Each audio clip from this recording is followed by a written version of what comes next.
অর্ধেক ওনার হাতে দেন। আসতে ভাই চুপ করেন না। আচ্ছা ভাই, আমাদের হচ্ছে আপনারা দেখছেন যে 23 তারিখ থেকে আমাদের যে ট্রাকের মাধ্যমে ত্রাণ বাংলাদেশের বন্যা কবলিত যে জেলাগুলো, সেই জেলাগুলোতে পাঠানোর যে কার্যক্রম সেটি চলছে। আসলে আমি যদি ধরেও নিই, আসলে আমাদের বিভিন্ন জায়গা থেকে প্রশ্ন আসছে বা চাহিদা আসছে যে আমাদের এই গ্রামে যাচ্ছে না, এই গ্রামের এই অংশে যাচ্ছে না, কিংবা এই ইউনিয়নে এখনও যায়নি। সো এই বিষয়গুলোতে আমাদের কিছু আসলে আবদার আছে বা চাওয়া আছে। এই চাওয়াগুলো বাংলাদেশের যারা সামর্থ্যবান মানুষ রয়েছেন তাদের প্রতি। তার পূর্বে আপনাদেরকে যদি একটা স্ট্যাটিস্টিক্স বলি, আমি দেখলাম যে 4টি জেলা বন্যা কবলিত, মূল যদি 4টি প্রধান জেলা ধরি তাহলে হচ্ছে ফেনী, কুমিল্লা, লক্ষ্মীপুর, নোয়াখালী। এই 4টি জেলায় গ্রাম রয়েছে প্রায় 6300। এখন 6300 গ্রামের মধ্যে আমি যদি একটা গ্রামে একটা ট্রাকে আমি ধরছি অ্যারাউন্ড 700 থেকে 1000 খাবার যায়। একটা গ্রামে আসলে একটা, যেহেতু পুরো গ্রামে এফেক্টেড, তার মানে এক ট্রাক একটা গ্রামের জন্যই যথেষ্ট। মানে একটা গ্রামে আমার এক ট্রাকের বেশি হলে আরও ভালো, এরকম একটা অবস্থা। সো আমি যদি একটা গ্রামে একটা ট্রাকও পাঠাই, তার মানে আমার এই 4টি জেলাতে 6300 ট্রাক আমার ত্রাণ পাঠাতে হবে, খাবার পাঠাতে হবে। আমরা 4 দিনে অ্যারাউন্ড ধরেন খাবার পাঠিয়েছি আমাদের এই জায়গা থেকে 100-র কিছু বেশি বা শতাধিক ট্রাক।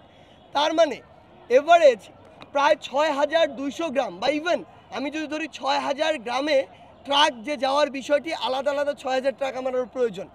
আমরা এই জন্য আমাদের জায়গা থেকে যেটি আসলে করেছি, আমরা উপজেলা প্রশাসন বরাবর পাঠিয়েছি, যে কোনো উপজেলা বা সদর উপজেলা।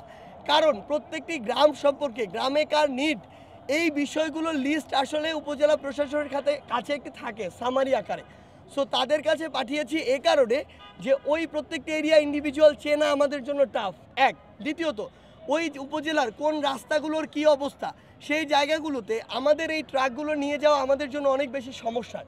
এই জন্য আমরা প্রত্যেকটি ক্ষেত্রে অফিসিয়ালভাবে উপজেলা প্রশাসনের সাথে যোগাযোগ করে তাদের কাছে পাঠিয়েছি।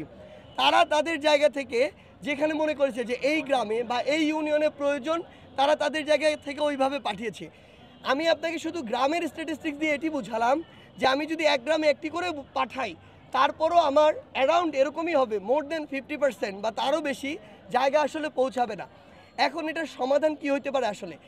এখন এই সংখ্যাটা বেশি হওয়ার কারণে আমাদের কাছে অনেক ভাই বোন আসছেন যারা চাচ্ছেন তাদের ওই এলাকায় পাঠাই, তাদের কাছে ফোন আসছে।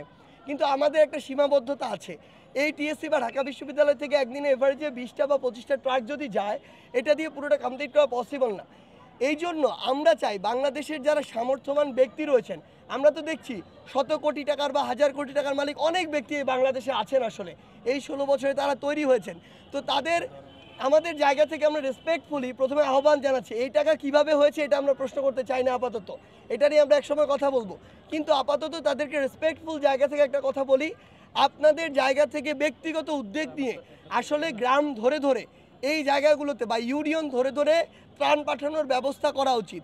মানে দেশের এই সংকটকালীন সময়ে এটি করা ছাড়া আমরা যদি এই অবস্থাকে স্থিতিশীল করতে চাই, এটি খুবই টাফ হয়ে যাবে।